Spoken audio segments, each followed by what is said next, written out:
job as a software developer at Salesforce. So when I started to look at this, it was exactly familiar to me. This is what I spend half of my day doing anyway, is using software that looks very much like this. In the case of the CCL version that we're going to look at today, it has a layer put on top of it with all the CCL logo and marketing colors and everything. So it doesn't look like Salesforce from that perspective, but underneath it, the functionality is the same. So that's the first half, is we're going to look at that the community webpage, and then we're going to shift gears a little bit and talk about the Dividend Calculator, which you may have looked at in the past. It's been updated, and so we're going to look at the updated version of it. So first, how do you get to it? You go to the main page, and then scroll right to the bottom, and at the bottom, right here, is the CCL community link. It's blue right now just because I hovered over it before I took the screenshot, but just keep this in mind for how you get there. Just go to the main page, all the way to the bottom, right there is the link.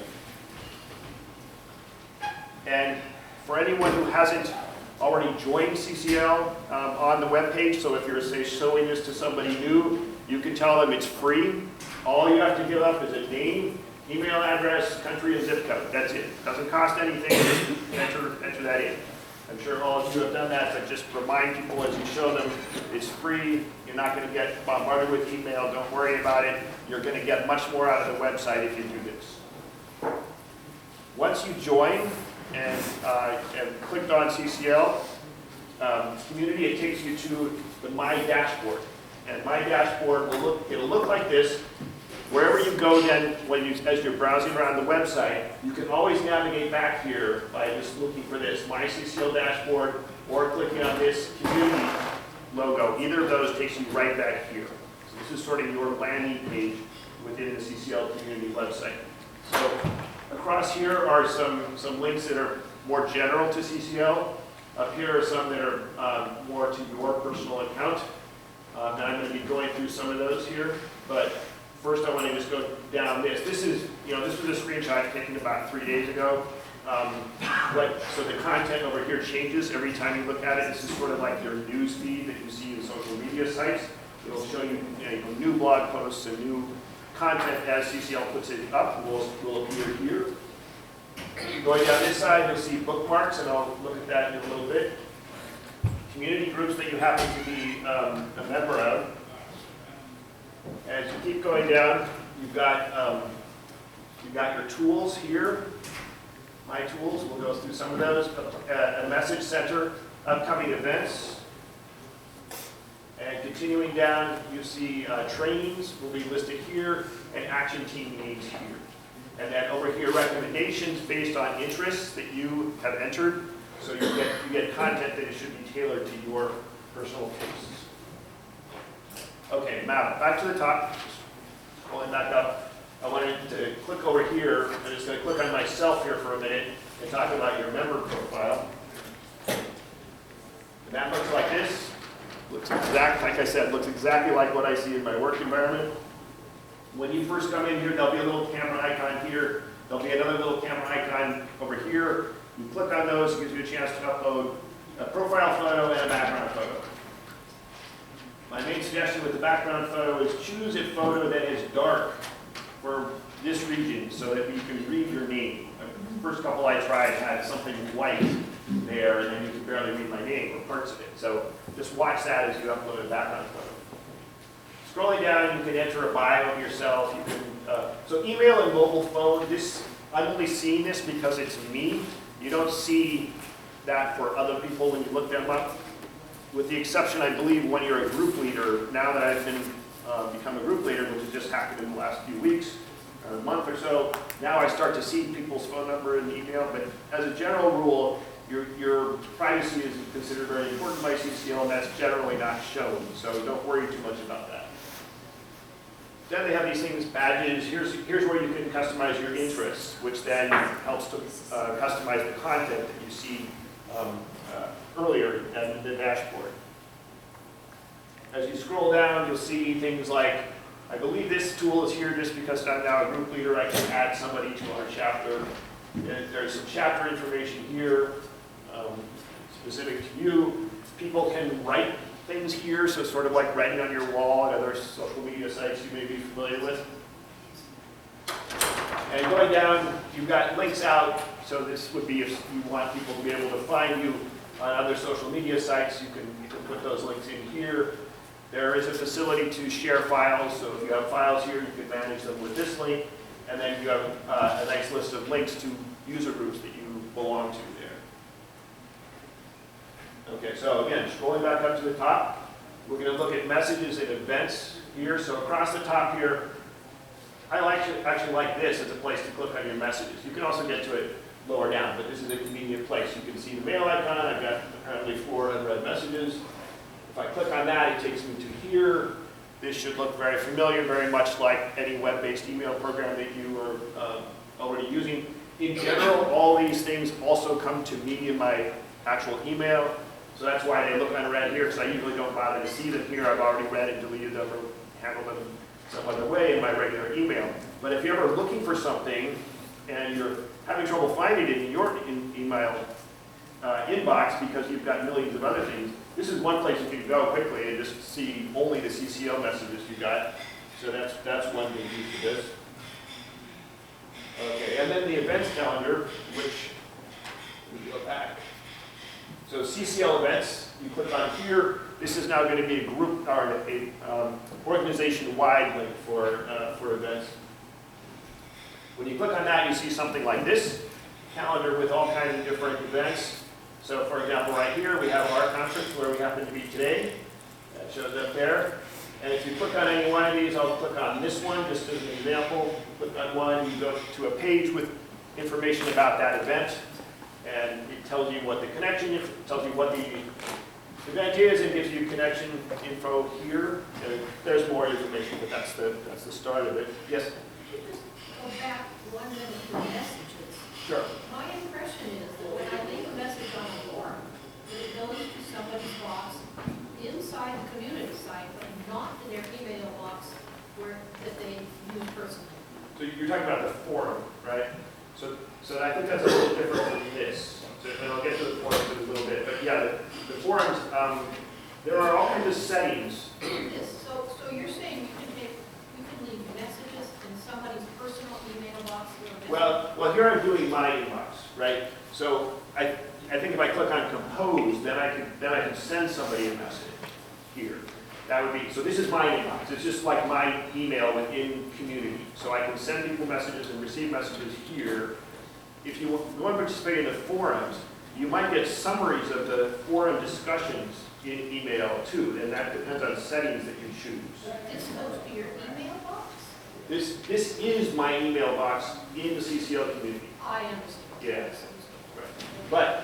But normally the way you would have this set up, and it would be set up this way by default, is that you will be seeing all these messages before you ever really messed around with any settings here. Everything that you get will come to your regular email. This is just kind of a copy of it if you wanted to see it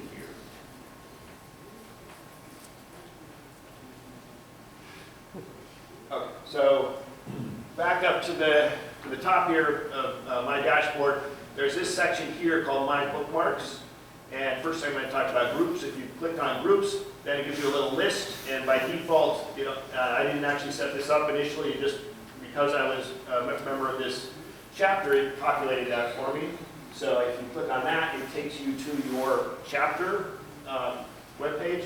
So here we have a chapter webpage. I'll just show you a little bit of this. Here your chapter may have customized an about message. We haven't done that, so it just looks like this. We have upcoming events, which have all already occurred, so we need to update this. But you also have upcoming events that you can look at here, recent group discussions. Going down, we're going to look next at forums. So there are forums that are site-wide for all of CCL, but here you can actually start forums that are specific just for your chapter. So let's say you're trying to organize something locally and it's not really relevant to any other group. You can just do that right here. At the moment, we just have this welcome message. And next is going to click down to members. If I click on members, then I start to see information about my chapter. It tells me that we have 262 members, even though we feel very happy if we get 15 to come to a monthly meeting. So that the other people are people who live in our area and they clicked on, they joined at some point, been assigned to our chapter, and maybe they don't really participate very much, but still they're on this roster. So there'll be an alphabetical roster here. I blanked out the first name on here, but for privacy considerations. But you got a whole list of everyone in your chapter. You see the chapter team leads over here. When I saw this, I clicked on friend requests on both of them. They haven't replied yet, but actually Bobby has. So, but this is all just in the last couple of days. Okay, so this is, and then there's more. I'm not going to go through more of these, but there's all kinds of things. You can share files with other people in your chapter, photos, events, email, all these things specific to your group. Okay, so back to my dashboard. This time I'm going to look under content. So you have these my bookmarks, you have groups, and now you also have content. So I've bookmarked one thing, which is using the carbon dividend calculator. So you just can click on that. So that takes you to your page, which we're going to segue into the next part of the talk to talk about the carbon dividend calculator. So this is really useful because I'm sure if you've spent any time on the CCL website, you probably found some web page that you wanted to come back to later and you can't find it again, or you have to search for it again.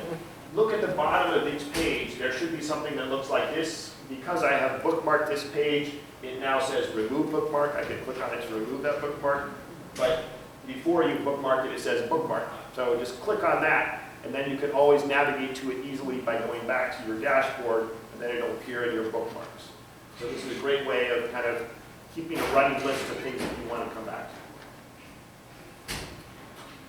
Okay, so before we leave the CCL community, I just want to show one more thing, which is that there are these community tours that you can take that when you're totally new to this, you can click through each of these things and they give you a little tour where they highlight parts of the page and go through things basically similarly to how I just did. One thing to note that these are one-time only. This was set up this way. You go through that tour once and you hit end tour at the end. You don't get to see it again. After you've done that, these links then take you to not to the tour, but back to the actual functionality. That's something that came up in an emerging group leader call that I was on recently, and the emerging group leaders all said, "What? Why does it go away?" So they're actually working to change that, but at the moment, that's the way it works. You just get to go through. So don't just click through and click end tour with it, and then regret later that you didn't actually read it. Right? Don't click end tour until you actually want to be done with it. Okay, so I'm going to shift gears now and talk about the dividend calculator, but let me just pause for a moment. So are there any questions about CCL community? Use the friend function, and if so, how? Yeah, so I don't really know. I haven't used it myself, aside from that I just, in the last few days, tried it. I think it's there just because people sort of expect it in a social media sort of environment. I suspect that once people are your friends, that you will see posts of theirs in the forums at a higher frequency than everyone else, but I don't know that. That would be my guess of the only use that I would expect to see for it. Anything else? Yes? I know you're deep into this already, but when you go to CCL and you've maybe used it once in the last month and now you're coming back, so pretty sure you signed up, is it going to show you a login? Because I didn't see that. Oh, yeah. Okay. So, And that's really basic, but. yeah, so let's see where that would look like. I think I'm already logged in here, but yeah, if you when you first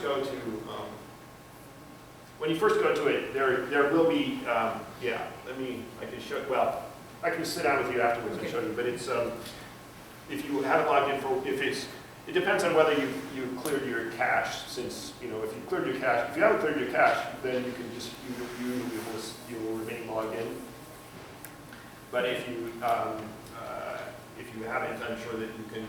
And you forgot your password, I'll bet there's a forgotten password that you have to look on. Okay, so now we'll move on to the carbon dividend calculator. How many have used the carbon dividend calculator in the past on this site? A few, okay. That's great. There's a new version, and so I'm going to be going over the new version of it. And this presentation I'm just taken straight from the CCL website. I've added a couple of things to it, but pretty much the presentation you're going to see is available there, so you can always come back and look at it later. There's a lot of information about it. We have 3 learning goals. First, we're going to look at this updated tool, walk through how to explain it to people, and then review some takeaways. With the agenda of saying, looking at what is the calculator, where can you get to it, how is it used, what do the results mean, how can you make the best use of it, and then we'll have plenty of time for some discussion and Q&A. So, what is this tool? So this tool comes out of a household impact study that was done, commissioned by CCL several years ago. But it's an online tool that allows you to sort of look at it like, okay, what does this mean for me as an individual? What does it mean for my parents or for my sister or somebody else that I want? Okay, $15 a ton. All right, I kind of get the idea. That's roughly 15 cents a gallon gas, increase in gas and similar prices on other things. But what does it mean for any particular individual? That's what this is focused on. And it was built by these people. These are, I think these 2 are IT people at CCL. Elena Capa is a volunteer group leader from Virginia and happens also to be a user experience expert, and so she helped to design the flow. And I really think they did a much better job with version 2 than with version 1. It is actually a much nicer tool now. And in the presentation that I saw online, they were giving her the credit for that. The underlying data comes from Kevin Hummel, who did the household impact study, and some of the work there has been updated for this updated version of the tool. So, in the household impact study, they started with this. They started with what is the carbon footprint for each person based on certain characteristics. And here's a breakdown. Here we have all households. And here we have quintiles 1 through 5. This is if you divide up based on income, people into groups of 20%. So this is the lowest 20% of income by household in the United States, the next 20%, and so on. And here we have indirect costs and direct costs. The direct energy costs of gasoline and utilities only account for about 40 to 50% of the carbon footprint for most people in the United States. Indirect costs make up the rest of it. We have everything from shelter, healthcare, food and grain. And one thing that I would get out of this is that these all actually are pretty similar. There's nothing that hugely stands out in these categories. These are all fairly similar. Allocated PFI, that's buildings. That's your house. PFI stands for something like personal, I forget. But I can look it up. I have it here. That's your house, basically. Yeah. What would that represent for you? I'm sorry. What would that represent for your lots? Oh, yeah. Well, these numbers are annual. So, Annual. yeah, if you add these all up, so here is $381 annually. You divide that by 12. So people in the lowest quintile, 173. But it goes up. That's more than twice as much by the time you get to the higher incomes. When I present the EICDA, I always like to use this graphic from this same study, because this shows the percentage of people who would benefit from the policy. And you notice at the lowest quintile, 86% of people, based on their personal carbon footprints, are going to benefit. They're going to come out ahead in terms of how much they get back versus what they paid. Another 2% have a minor loss of less than 0.2% of income. And these numbers steadily decrease in a nice gradual slope. By the time you get to the high-income people in this upper 20%, only 15% of them have a low enough carbon footprint that they're going to benefit. Most people there, yes? Oh, I'm sorry. Go ahead and finish. Oh, okay. But there's another 42% for whom this would be a minor loss. It would be something very small for them, 0.2%, less than 0.2% of their income. And if you consider that to be manageable, not a burden for them, there's still a significant number of people here who are going to do fine. So, even in these upper incomes. Did you? I'm curious about what your answer would be to a conservative's argument saying that this is wealth distribution. So what I'm saying to that is that what we are doing here is, first of all, taking into account the true price involved in the production of all these goods and services that we are consuming. That's, if you are buying more things, you need to pay more of that true price. That's number one. Number two, what I say is that because the benefit is taxed, it means that it's progressive in the same degree that our tax code already is. We're not taxing the rich here. We're not giving all the money to the poor. You know, some of the other proposals that are before Congress take the fee and apply it to, say, a payroll tax cut or infrastructure. Some of them are means tested, so anyone making over 100K doesn't get anything. But things like that. We don't have any of that in this policy. We are relying on the tax code to give us the progressivity of the proposal. So that's something that gets renegotiated with every election. That's just what our society has settled on. That's what we're defaulting to. So that's the way I answer that. Thank you very much. So, I have a question. Yeah. Oh, is the rest of the percentage just, it means more than a minor loss? Yes, right. Because Yes. these aren't adding up. but- That's right. That's Okay. right. That's kind of like, so, the fifth quintile there, you don't have 100%. So Right. the missing part, They're going to be paying more. These people up here are going to be paying more than 0.2% of their income. It's going to be how that works out. Minor loss. I'm sorry? Yeah, okay, well, you call the one a minor loss. Right. So in this quintile, More than. yeah. So let's look at the middle quintile, the middle country. 55% of people are going to benefit. They're getting more money every month than they have to pay. There's another 17% for whom it's a minor loss, and the remaining, whatever it is, 30% or something up here, are actually those people actually have a higher carbon footprint, so they are actually going to be behind more than 0.2% of their income. That's how that works. Okay, this is like a really stupid question. No, there's no stupid questions. Okay, so the quintiles are representing like household like income, is that Yes. what we're saying? And so so is quintile 1 like the richest or quintile 5 No, is the richest? sorry, quintile 1 is the poorest. Okay, And I actually have looked up those numbers okay. because I was curious, what is this actually, what are these incomes, right? So I went to the Tax Policy Center, or Googled around, found the Tax Policy Center. They are a think tank, I forget where they are, Washington DC, I think, and they spend all their time providing statistics for Congress to be able to make policy decisions. They're just data providers. And they have published, the most recent year that they have published quintiles of income, household income in the United States is for the year 2017. And here I'm just showing you the mean income in each of these quintiles. 20% of the US population, if you bucket them at the lowest 20% and take the average in that group, those people are living on $13,000 a year. The next 20% living on $35,000 a year. The middle group is living on $62,000 a year. The next 20% is doing pretty well, $99,000 a year. And you get up here, it more than doubles.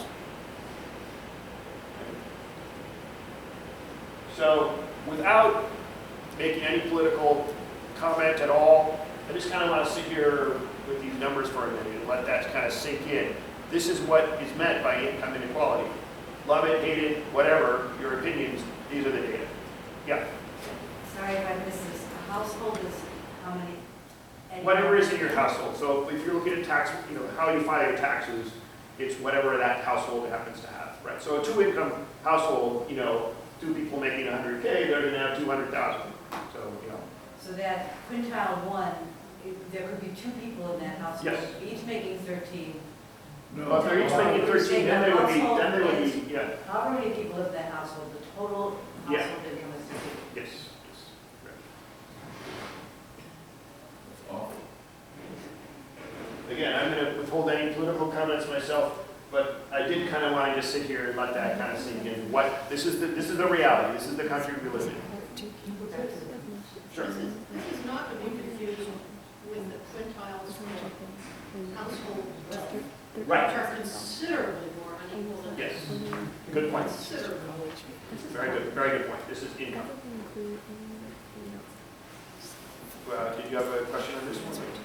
So I guess I did want to understand, if you're in quintile 1, there is even 2% of that will have a minor loss of income. Right, and above that, and then there's another 12% up here that is more than that. So Because the dividend won't completely cover their costs. So this is very dependent on lifestyle, on, yeah, so this is, you know, it's meaning that that cost, that added cost from the carbon tax is not incentivizing them to change enough. well, no, so this is where we start. This is, okay, so this is in the very first year of the policy. The very first year of the policy, we put that $15 a ton imposition on people. What does it actually look like immediately for people? Okay. Okay, this So is what this would, pre-dividend. this is, No, this. so, okay, so let me back up a second. So what's actually being done is they're taking current expenditures that are typical for these quintiles and just figuring out what the tax is. This doesn't take into account any behavioral changes, any adjustments those people might make. From tax. No, this is just, what is your carbon footprint now? How much will you have to pay if you just did everything exactly the same? Made no changes. Yeah, And you're actually pulling graph, these diagrams are on the website. yes, yes. Yeah, everything so far is straight out. This is the first thing I added, but this is also on the season. This is part of the household impact study.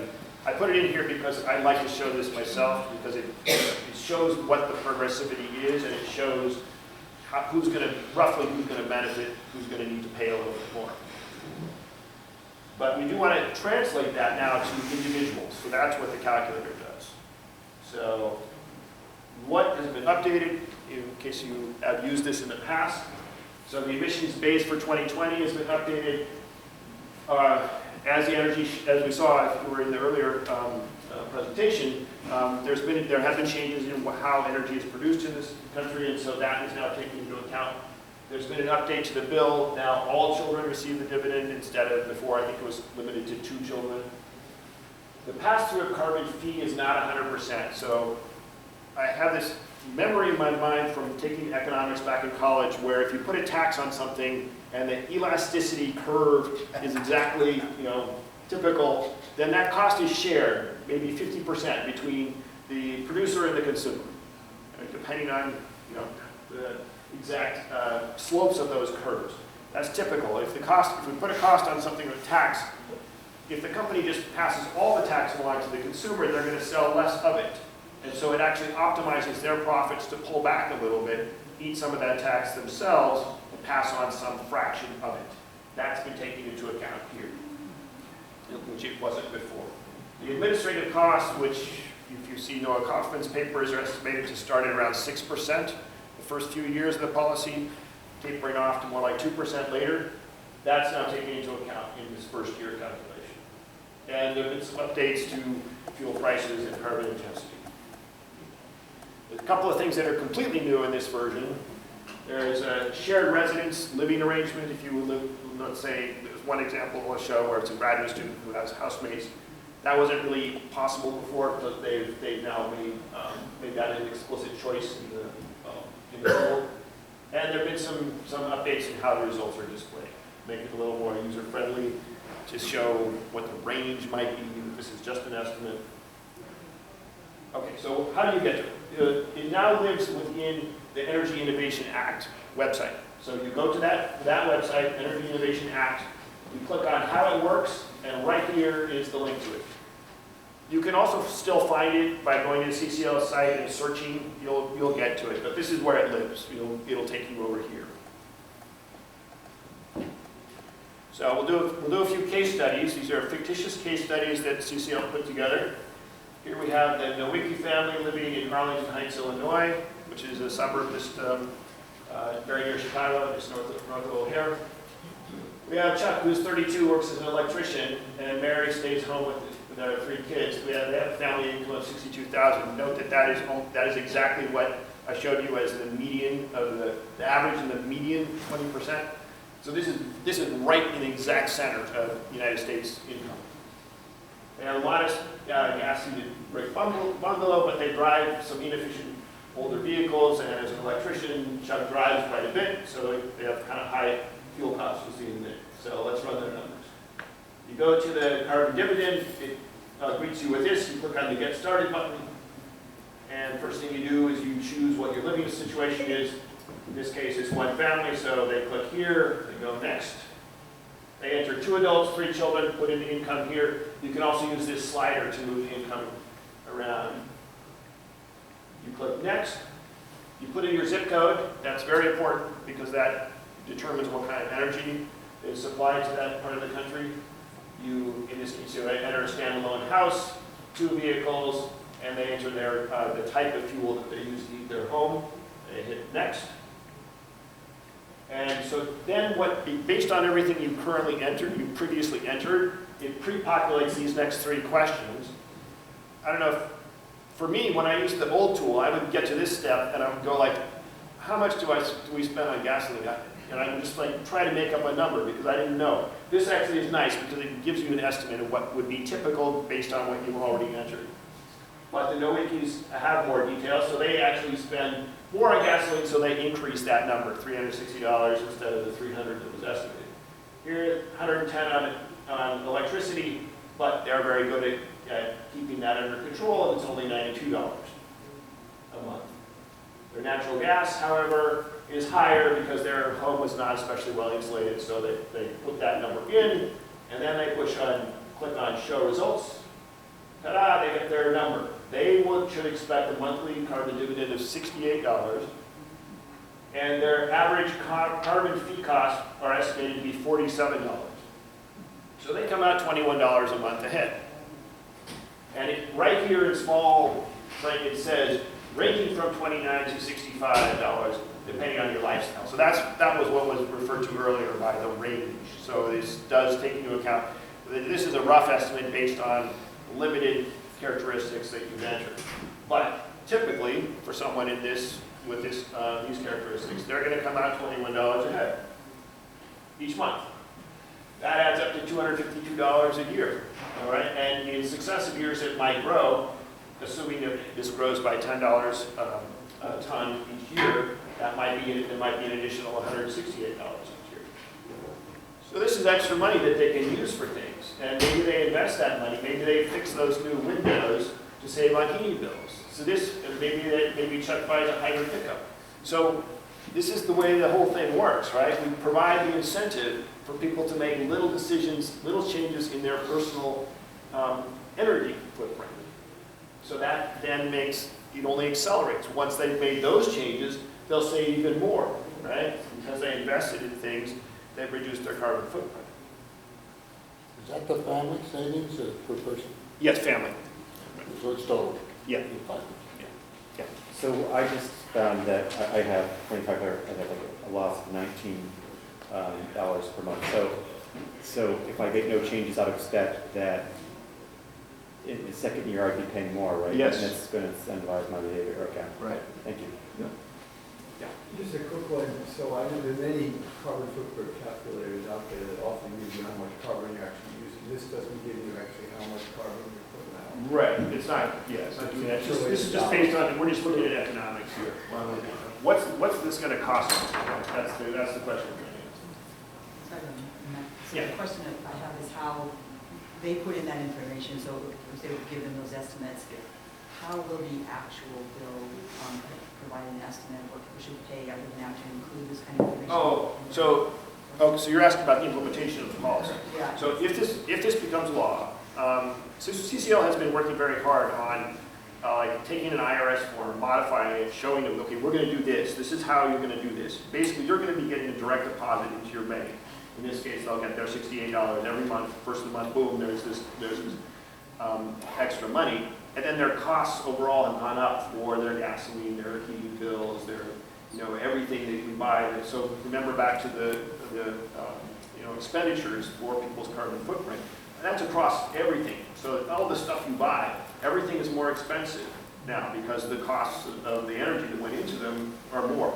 So you're going to notice this. You get your $68, and then you're going to notice you're paying your $47 a month more, roughly, and so it's up to you how much of that $68 you want to save. You go, oh, gee, maybe you're in a store and you're about to buy something, and suddenly you go, oh, I always buy this thing, but here's this other thing over here, and it's a little cheaper. Maybe I'll try it. And you pull it off the shelf. Well, you just made a savings in your carbon footprint without even realizing it. That's how this whole thing works. I guess what I'm wondering really is the mechanism of the bureaucracy that will calculate $68 is what they. Oh, so that's done by, okay, so that's done by, the government's just gonna go out and collect those fees on all the energy producers at the point where the fuels enter the economy. So it's at the wellhead, at the coal mine, wherever those fuels are produced. That's the most efficient way to collect that fee. So they collect that fee, it goes into a central repository, central account, and then it just gets sent out every month to. But do they have to collect the fee, do they have to collect the information from each family about how much gas they? No. It'll just be by quintile. No, you said nothing. Okay, How would This they- is how an would they after-tax. send in a wiki stuff? this is an after-tax number. And the tax is just, so the Oh, tax, base right? number of adults and. Yes, and yes. the tax rate, okay, And thank you. so you're gonna see on the next family and subsequent families, actually I have another family that's 5 people at a higher income, and you're gonna see their fee is like $58. Okay. But their refund is $58 Okay, thank you, because of, sorry. yeah. Is the long-term value of embedded carbon or solar energy in home heating, in the calculations anywhere? So that's very difficult, right? You saw if you were here at the En-ROADS talk how difficult it is to see what the future might be. This is just focused on the first year of the policy. Okay. So yeah, they're not trying to do anything beyond that. It's just very difficult.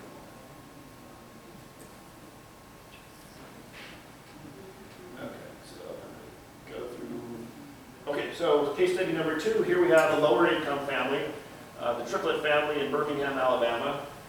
We have the mother works at a retail store, the adult son works in fast food. They bring in $26,000 as their annual income.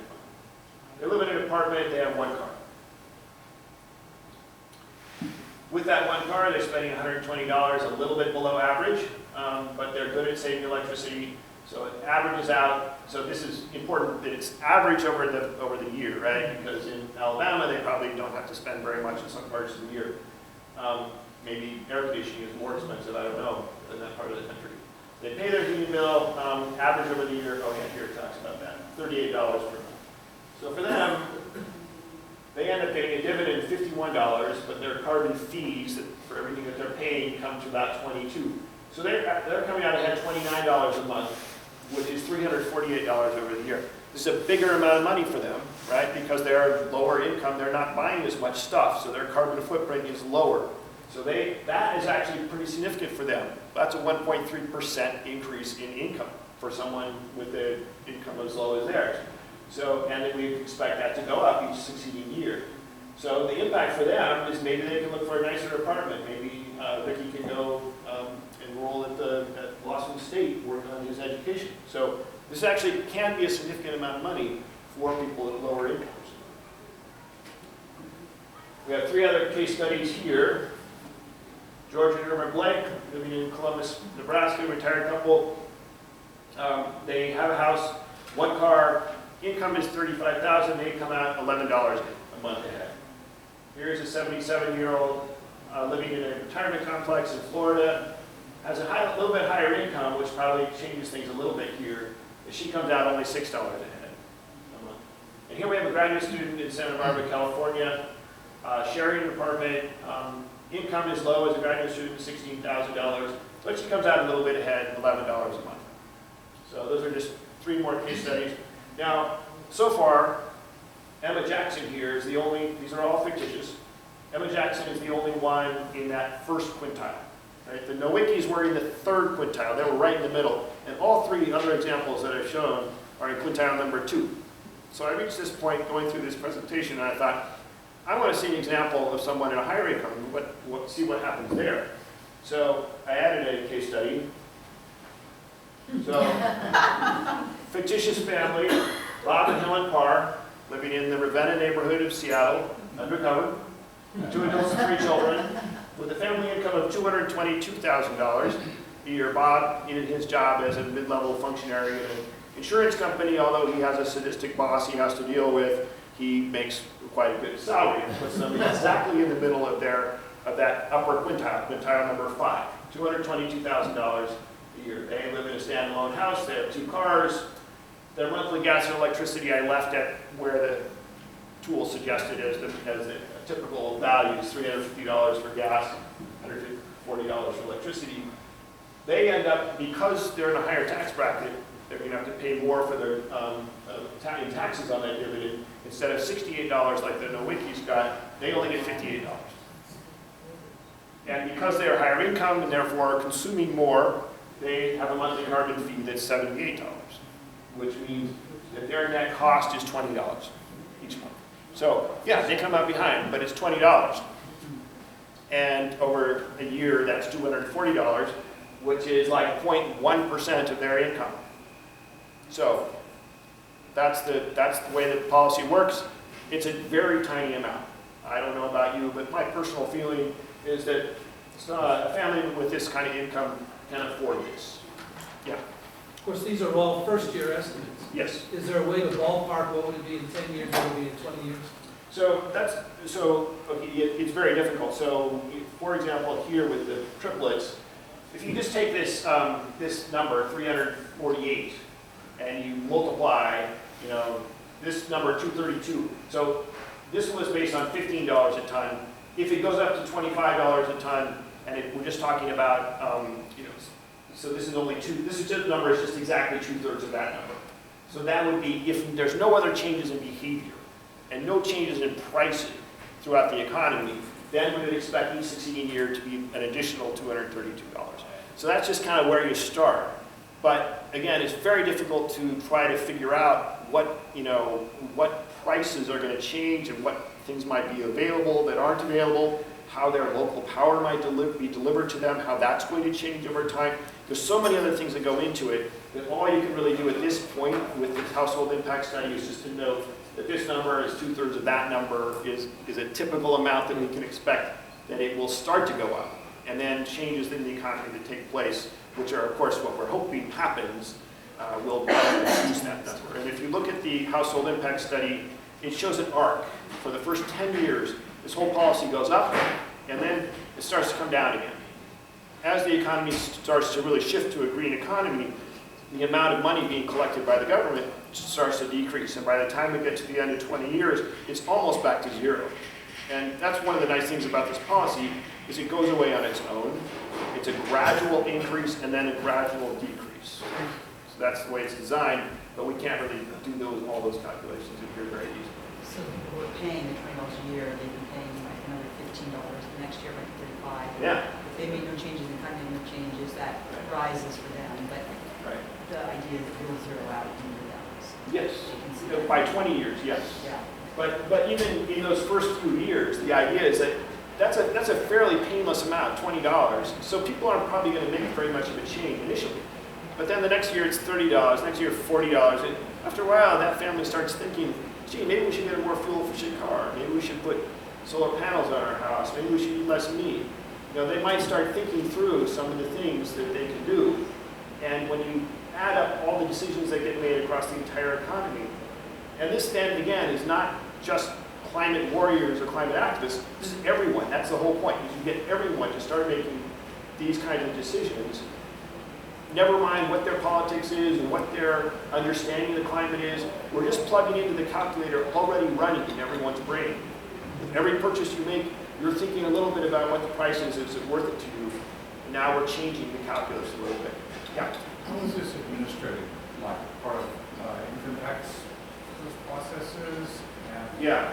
do they, like, if their family size changes or the income, so that update the data that they put in on an annual basis? Right. So yeah. So this is where CCL. So apparently, my understanding, just hearing Danny Richter talk about this, is that once something becomes law, then it kind of goes into this like rules committee. The rules committee figures out a bunch of details for how it's worked out. And CCL has done a lot of homework in figuring out what that looks like for this bill, to the level of detail of taking an IRS form, modifying it a little bit so it's ready to go. Here's the form you would need to send to people. They would fill in their, how many people, how many dependents, bank account information, and then you start getting that monthly dividend deposited into your bank account.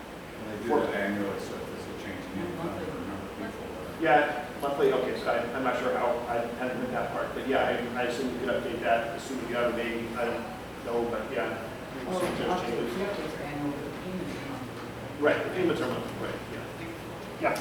I just, so this is, if we want to make this available for the sort of a common speaker guy who wants to be able to talk to somebody, this will be available so you can get it in your little PowerPoint presentation or whatever. Absolutely, right, this is available to you to, and that's the whole point of this, is like, so that you can answer questions. Down a little bit.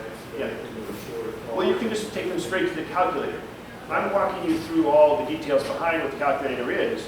Right. Someone might not be so interested in all those details, but they want to know how much is this going to cost me or how much am I going to get. They've done a great job of making it real simple. You saw there are very few questions you have to answer before you can push the button and get the number. That's the whole point. Yeah. Which is sort of related to my question. So the formula, because in there you're saying, well, these people are going to have to spend this much more when costs go up. Is that just based on the electricity and the gas question, or is it based also on typically some data that's out there that says people who earn $50,000 a year spend this much? I believe it's based on everything that's in the household impact study here. So here we have all these categories of spending that have been analyzed statistically in that household impact study. So that, someone, let's look at the middle quintile here. Typically, this household is spending this much on food and drink, and this much on other services, and this much on transport and so on. So I think it's those numbers. So they're just taking, based on the income that you enter and the zip code that you enter that tells them what energy costs will be for that part of the country. They just have taken these numbers and multiplied that out to figure out what the typical cost is going to be to them. Yeah. So in order to reduce your own, like the amount that, to increase, I guess, the benefit to you, the dividend, like if you were to, that can only be for the direct costs, right? Like, for you personally. So the dividend for you personally is just, the money is collected and then it's just, you get 1 share per adult and half a share per child. So that it's that simple. Okay, I mean like the You're talking about the net. Yes, the net, yes. So for the net, you have to start making changes in what you consume. Well, so that'd be the direct ones, right? Like if you have less meat, how would that, would like meat tax? I don't. Oh, yeah. So I use that example because we know the environmental impact of meat production is very high, but yeah, maybe that doesn't translate so much into the cost savings because meat is heavily subsidized and all that. But your food costs, if you save money, then it would reduce it. I mean, so it might not be as much as you might. I mean, maybe that's a different. That's a whole separate thing. I once saw a talk where a lawyer had written a whole book on this. He calculated that the price of a hamburger in a fast food restaurant would be $13 without government subsidies. Wow. Okay, so that's another problem we need to fix, right? But that's completely separate. Yeah. Okay, you're working on it? Yeah. Sure. I'm sorry? Yes.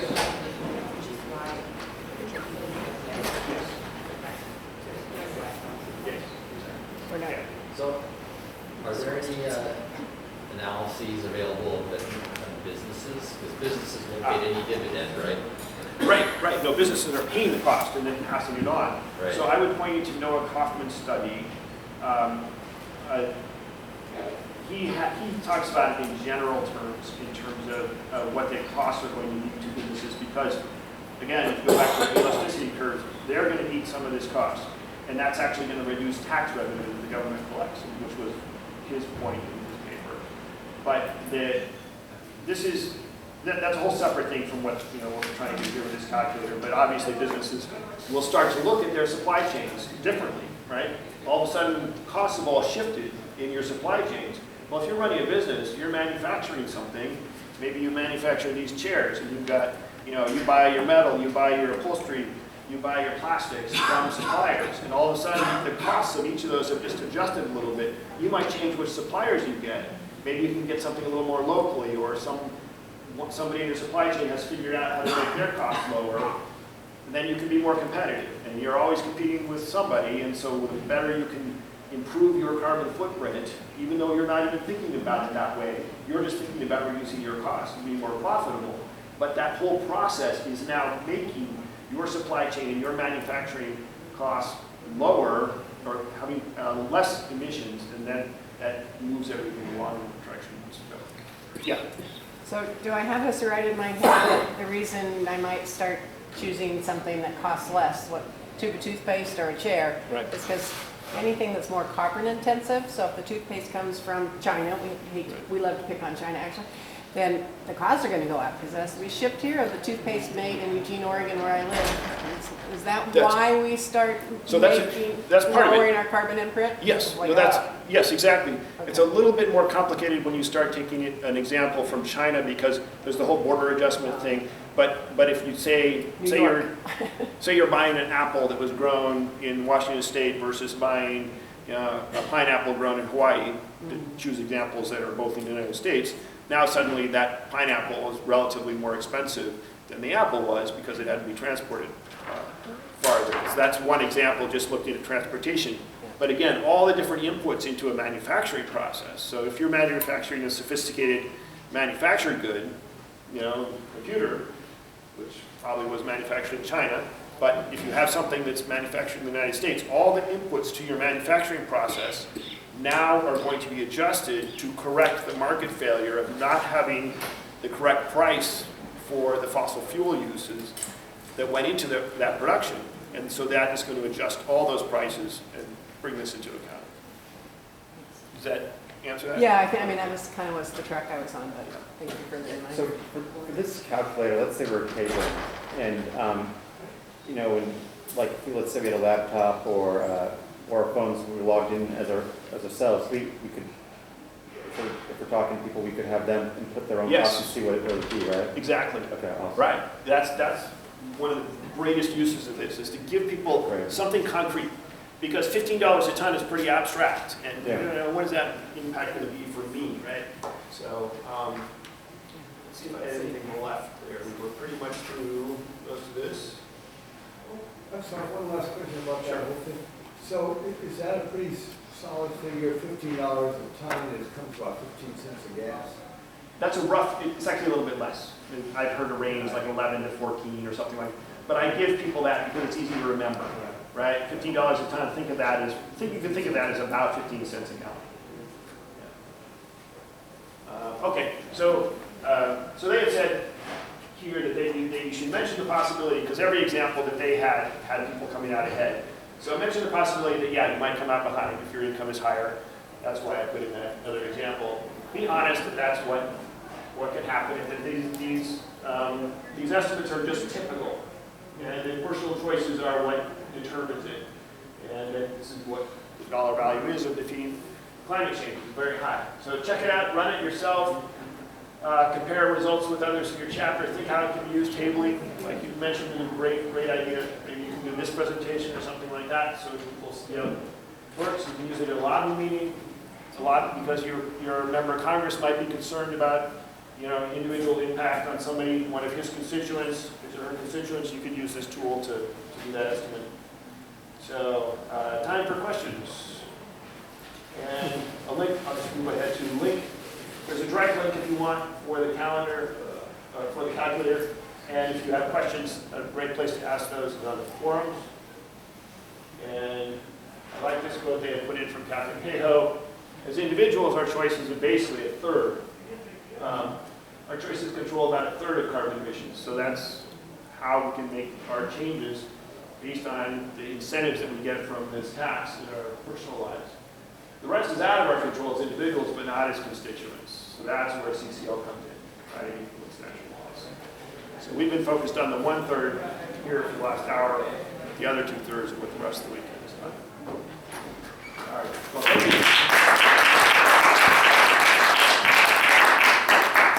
If anyone wanted more detail on what those numbers were on the quintiles, here they are. These are the boundaries between them. And these are the actual means. I rounded them off to 1,000. That's there. Yeah, again.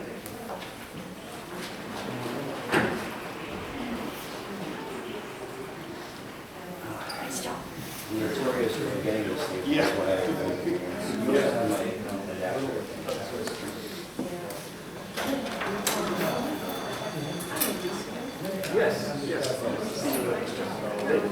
He's very articulate, don't you think? I can't speak, yes. Is it just this that's yours? It's just that part, yeah. It's,